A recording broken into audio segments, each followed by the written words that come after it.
Take one last breath. You're about to shout to your death. You're about to shout to your death. Sail away from the shoreline. Sail away from the shoreline. Okay guys, review time.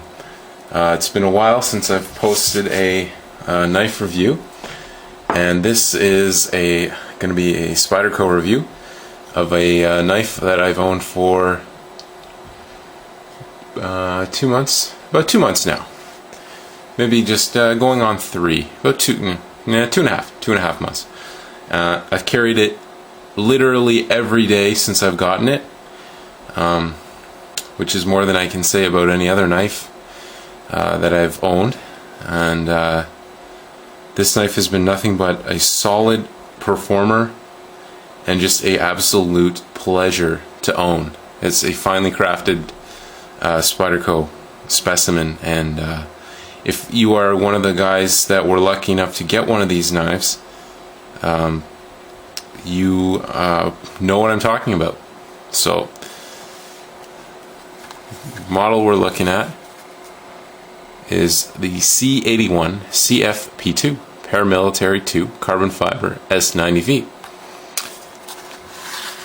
So, when you get the knife, you get the standard Spyderco education pamphlet. This one says a bunch of stuff about the high performance steel, and it says it's a limited run to 700 pieces right there. So I was one of the lucky 700 to get this particular knife. Alright, so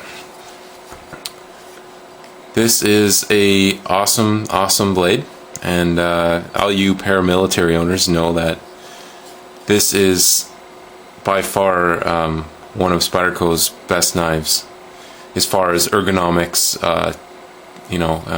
fulfilling its role of a hard use EDC knife, or even a military use for a troop who doesn't want a super large folder but wants a knife that's fully reliable for any cutting tasks he might have, or even self-defense.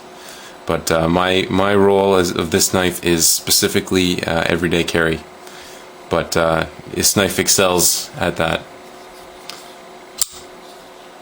So one of the first things we're going to talk about is the Spidey hole. It's a very, very large hole. Don't have the exact measurements with me, but it's larger than your average Spyderco. So it dwarfs the Delica hole. You can actually see the Delica hole through that. So it's quite a large hole, which makes for excellent deployment, but we'll get into that after. I'll just break the knife down from head to toe, and then I'll get into my opinions on it. So, starting with the blade, CPM S90V. I'll get into, touch base with my feelings on that particular metal later on. Awesome point. Most of my knives I use at my work, and after a little while, a couple of weeks, I will notice the tip starting to, bend away, or not break off, but I bend the tip of most of my knives. It happens at my job, for whatever reason. But this tip is still intact. The steel is excellent. Excellent blade shape. The slight curve that runs through the whole blade, with excellent belly right about here, just makes for an outstanding cutting knife. Like, this knife will cut through anything. It'll do anything you need it to do, really. It's that good. And full flat ground, obviously, so this thing slices like, you wouldn't believe. Like I said, large spider hole. Excellent jimping on the back. It just bites. It's very, very, very sharp, very aggressive jimping. Like, this is jimping. This knife makes all other knives jimping look like shit. Pardon my language, but that is the honest to God's truth. And the same aggressive jimping on the finger choil. So really allows for a solid lock into that knife. Your fingers aren't going anywhere. And if you're wearing a gloved hand, even better. Blade or handle material is carbon fiber. I'm having lighting issues here. So as you can see, the design on that carbon fiber is really, really cool. Texturing is excellent.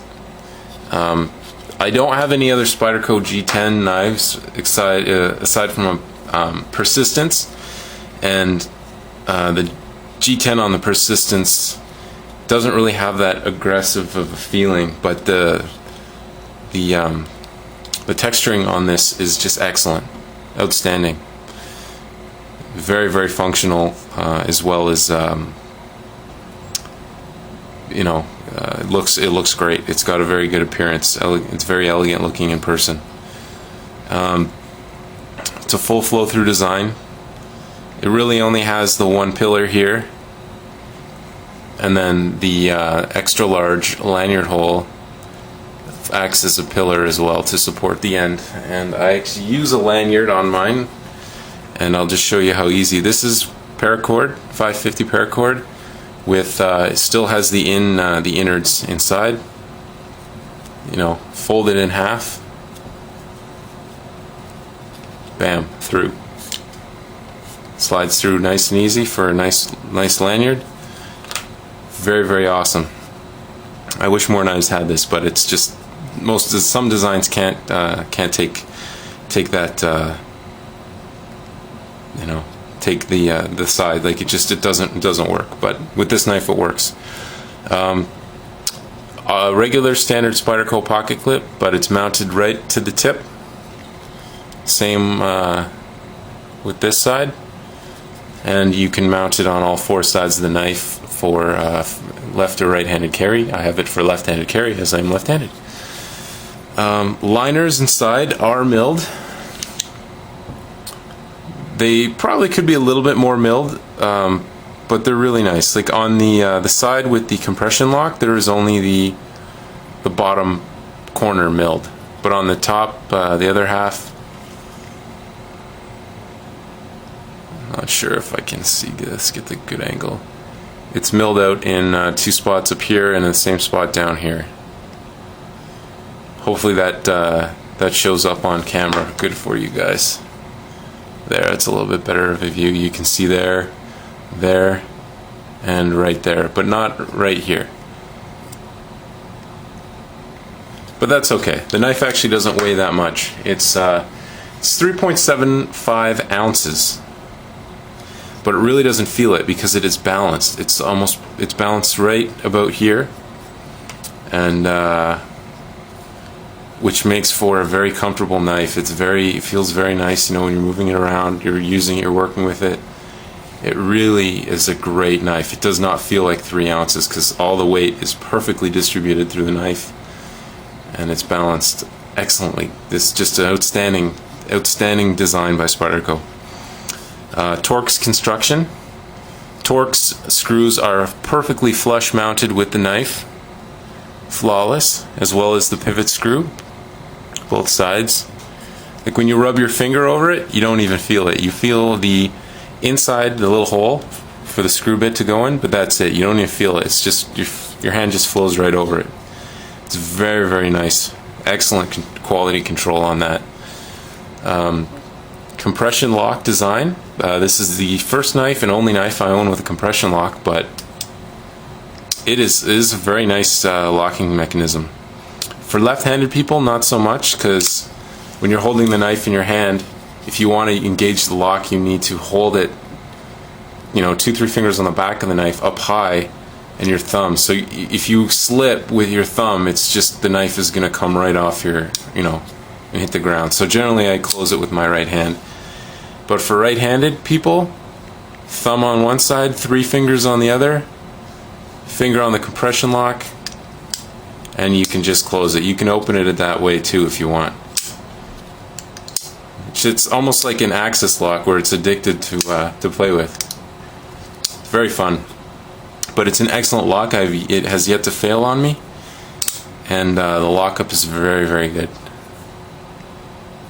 As you can see, it is quite over, almost centered.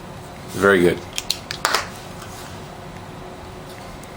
Speaking of centering, I've owned this knife for 2.5 months, use it every day, put it to some hard work. As you guys check out a previous video that ran in conjunction with the contest video I had a while back with Para 2 cut test. So I put that through an extreme cutting test, and as you can see, it's still dead center. I have yet to adjust the pivot on this knife since I've owned it. Lockup, no blade play, left or right, side to side, up and down. You know, it is just, it's solid as a knife could be. Very, very good. It's got the bronze phosphorus washers for extremely smooth deployment. This knife just flies open.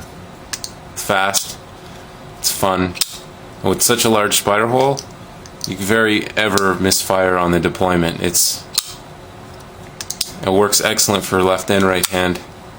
It's the first Spyderco I've had that I feel comfortable using in my left hand for opening, because I don't know why I can open most knives with my right hand, but in my left hand, the motion for my thumb to flick the knife open, it feels different. But with this knife, you can get a real good purchase in that spider hole and feel confident that it's going to open for you when you need it. Whereas some other knives like a Delica, which is a little bit smaller in my large hands, that I find sometimes it's harder to for me to flick open the knife. I need some wrist action. But with my right hand, you know, it's a lot easier for me to do. I have no idea why I practice on both, but it's just one of those things that I have no idea why. On the blade, we have Eric and Sal's logo, Golden Colorado, USA Earth, and nice Spidey emblem here. And so that's just a basic overview of all of the knife's ins and outs. And I will talk about the performance of the steel as I've experienced it. The knife itself as a whole is excellent. CF S90V, I'll tell you guys right off the bat that this knife is very, very hard to sharpen. I have a Spyderco Sharp Maker with just the standard kit, the brown stones and the basic white stones, and I don't have the ultra fine, not yet. That's on my list of things to get. But after I used this knife to cut 4 work boots apart, it lost its edge completely. Like it was perfectly rounded off. I wouldn't be even able to cut my skin with it. It was that dull. So as far as extreme edge holding capabilities, I would say that this knife doesn't have extreme edge holding capabilities.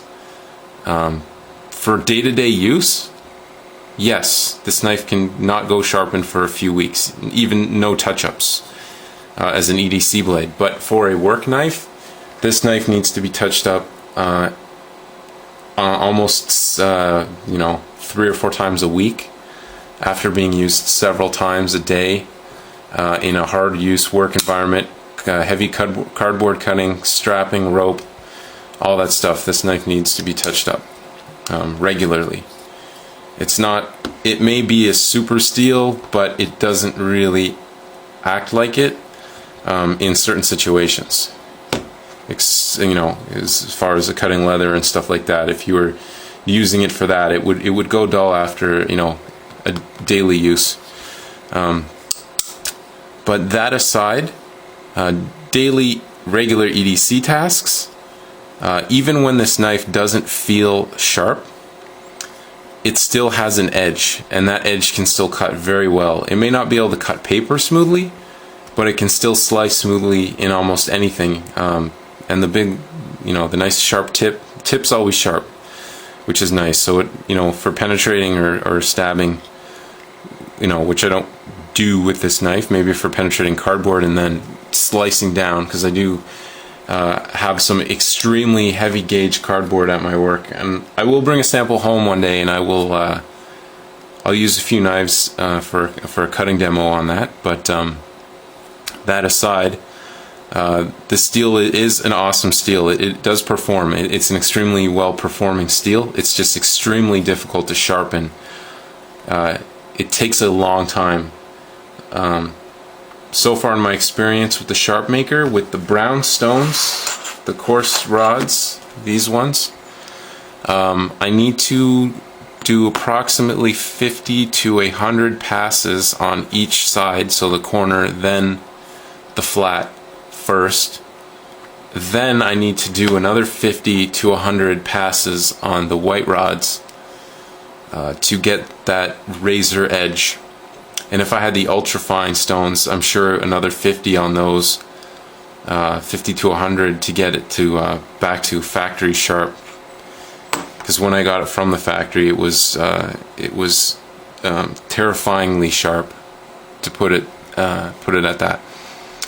But it does take some patience to sharpen this knife. So guys, if you are getting an S90V knife in the future, you know, make sure that you either are, if you are a beginner sharpener or even a mediocre sharpener like me, you might want to reconsider or get the knife just as a collector and not a user. If you are adept at sharpening and excellent sharpening skills, then, you know, and have the tools like an Edge Pro or something, and go right ahead. But if you can't, yeah, so if you don't have any sharpening skills and not a proper sharpening system, like even a sharp maker, just you get the knife for aesthetic uses and collecting purposes. But you just need patience to sharpen this particular steel. But it is an excellent steel. I don't want to scare people away from it. It's just a very hard steel to sharpen. But a very good steel, an excellent steel. But I would probably prefer, as a user, an S30V steel over the 90V as an EDC steel, just as its difficulty to maintain. Whereas S30V is very, in my experience, is super easy to sharpen and sharpens up quick, and just, you know, excellent sharpness with the sharp maker. It's almost like S30V was Spyderco Edge S30V was designed for the sharp makers, you know, exclusively. That's just my opinion on that. But and where my level of sharpening is. So I will just do a quick size comparison, and I will call this a day, because this video is running a little bit longer than I thought it would. So here is the Pair 2, and I'm going to do a few knives that most people should either have or know what they're like in person. So here is a Ontario Rat 1. So pretty much identical in length. So actually they are, the Pair 2 is maybe a centimeter shorter.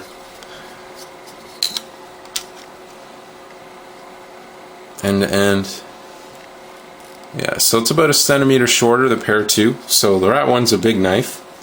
Pair 2 is almost the same size. Another large folder that most people probably own is a Endura.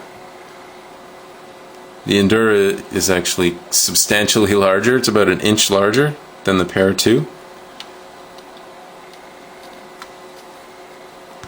You know, if you think an Endura is a large knife, this knife feels bigger in hand than this knife. It just seems larger, but it's just the design. I don't know why. It's just it's a weird thing. And here is a Spyderco Delica. So Delica is obviously about 1.5 inches shorter, and the blade is almost the same size, just about a centimeter less of cutting edge, about 2 centimeters. So there is a size comparison. and maybe an object that is not a knife that some people might have. Here we'll do a Leatherman wave in the closed position, and we'll open up the knife.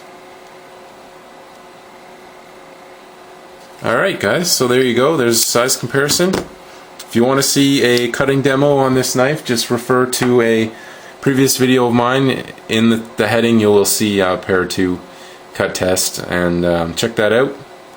And it's pretty cool, it's a pretty fun video, I had fun doing it. So this is my review of the Spyderco Paramilitary 2. Hope you guys enjoyed it. Sorry for the length. If you liked and you're not subscribed, hit the button. Alright guys, take care. Peace.